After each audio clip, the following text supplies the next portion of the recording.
আইনো গো বাড়িতে গুড়া মাছের তরকারি কিংবা শুটকি তরকারি রানলে তাহলে লইন গে যাই। ভাই গো বাড়িতে নিশ্চিত আলু ভর্তা করছে ভাই, আমার একটু দিন ভাই। ভাই আমার বাড়িতে এনো না, আমি এই জায়গায় বেড়াবার আইছি। আগা তোর গুস্তু ভাত খাইতাম না আমি। কি এক গুস্তু রানছে ভাইছে, সারাদিন গুস্তু গুস্তু গুস্তু কইছি শুটকি মুরগি রানবার লাগে রান্ধে না দিয়ে পারাত যায় তরকারি ছিল লই খালা করো। কি কো বাজান? খালা একটু আইছিলাম, একটু দুন যাইবো। কথা তো খারাপ কে বাজান?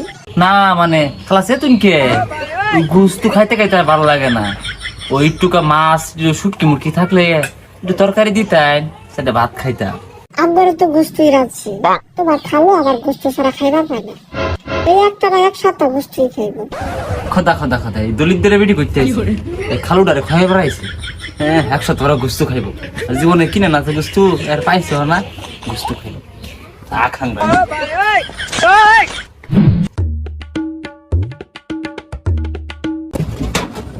ও চাচি এই গুস্তু তরকারি ছাড়া আর কি আছে? নাই তুই যা গুস্তু বাদে কি আছে? কিরে তুই ঢোকে, এটা আবার এরিয়া, এটা আমি সাইবার আইছি, তুই কেন আইছস? তুই যা তোর এরিয়া মেরিয়া ভাত খাইবে না দিন দিরে মাছ তরকারি শুকি তোকে খুঁজতে আসি, তোর এরিয়া লেবু রেছস আছে নেই দেখ বাক করে দিতেন নেই।